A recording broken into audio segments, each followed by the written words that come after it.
Hey, what's up guys? Welcome back for my review of chapter 132 of Eden Zero, or as I like to call it, the mother of all shipping chapters. I mean seriously, I found it hilarious the way that Rebecca reacted to Master Zenith, pretty much stating to her face that her and Shiki are destined to be together.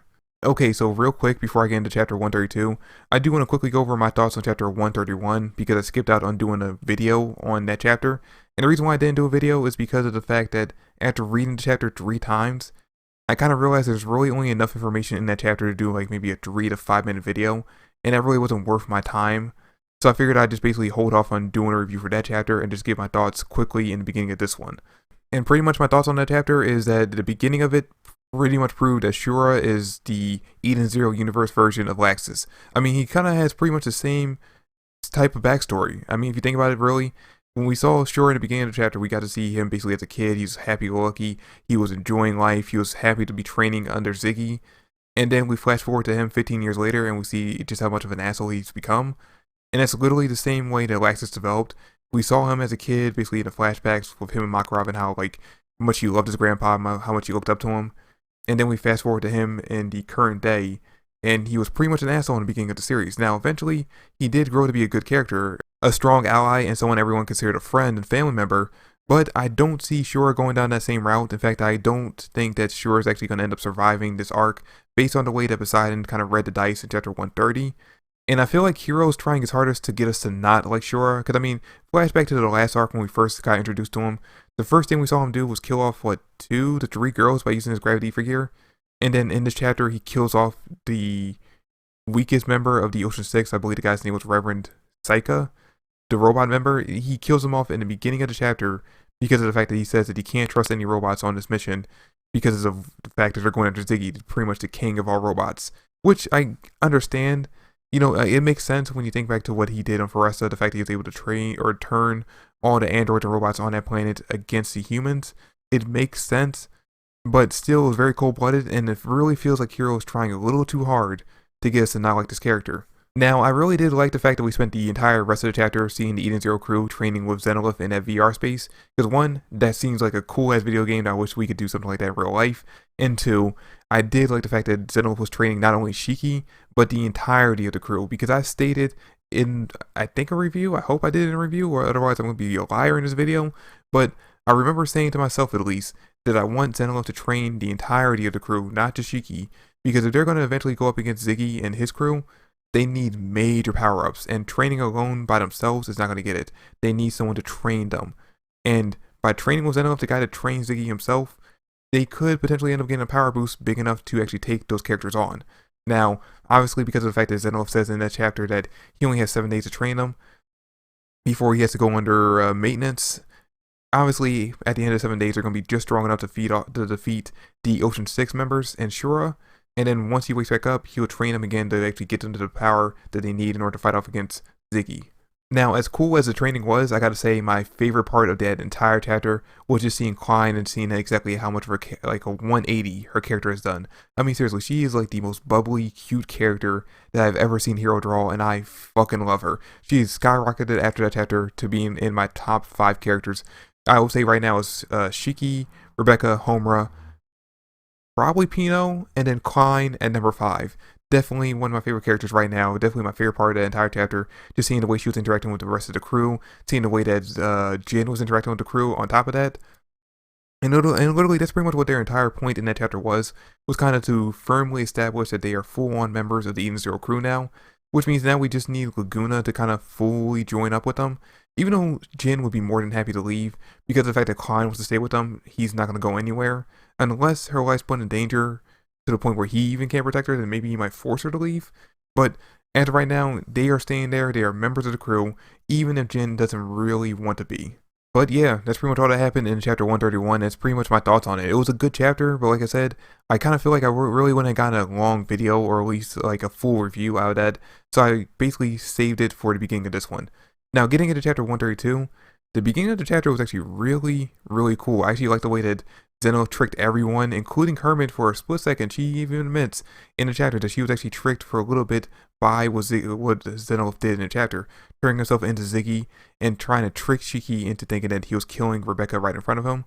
And maybe it's because I just went back and recently rewatched the scene on YouTube, but the moment in this chapter when Rebecca's getting tortured by the fake Ziggy and she keeps freaking out about it, it heavily reminded me of that scene near the end of Fairy Tail during the final war when we think that Lucy's actually getting her eyes gouged out by one of the enemies, and Natsu freaks out about it and destroys that person right in front of Lucy. Even though Lucy's technically fine, he freaks out because he thinks she's dead.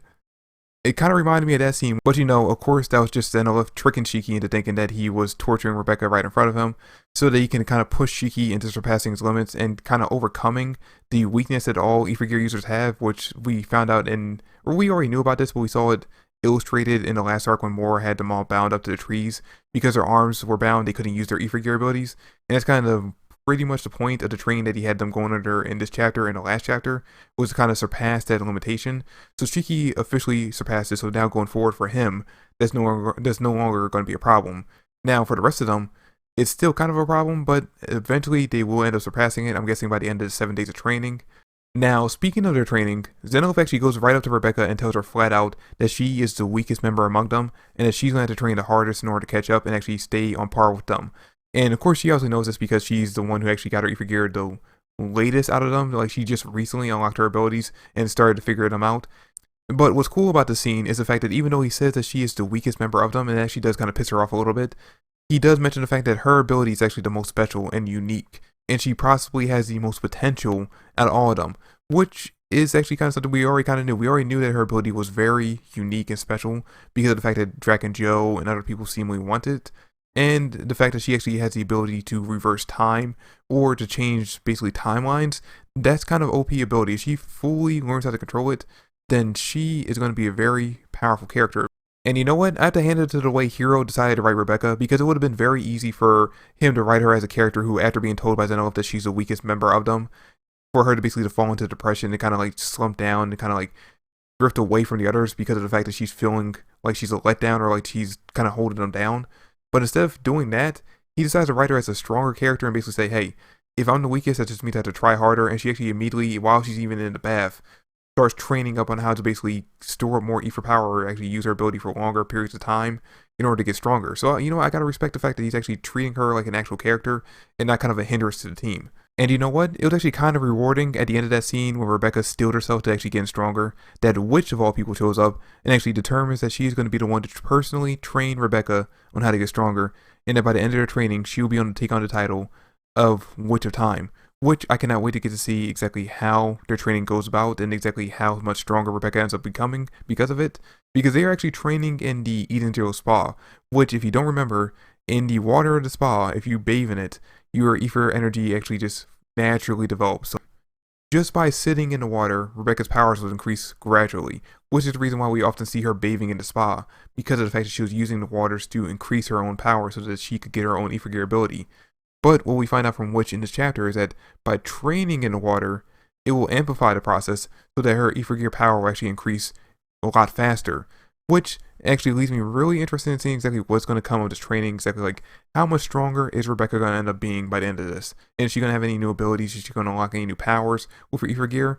I'm actually really looking forward to seeing what comes of this. Now, of course, before any of that, we get the scene where Zenilith kind of calls out Rebecca for her and Shiki kind of being intertwined romantically by destiny, which she doesn't flat out admit or deny the fact that she's into Shiki. Like, her exact words in the chapter was, "I'm not that into him." So it kind of does hint to the idea that, maybe there is some kind of like romantic thing between the two of them. And it's kind of been hinted at since the beginning of the series. I mean, we had plenty of sequences and events that kind of led to the idea that Shiki and Rebecca are kind of end game relationship wise. So it's not anything new, but it was just kind of funny seeing it flat out stated by a character in this chapter. Now, on a more serious note, after they're done their training, Sister brings up the fact that the reason why they came to Foressa in the first place was because of the fact that they were there to look for the Mother Artifact on that planet. And after she brings this up, Zenilith actually reaches into his jacket and pulls out a bottle cap, which is like, what, we're playing Fallout 4 now, and we're going to be trading bottle caps for money?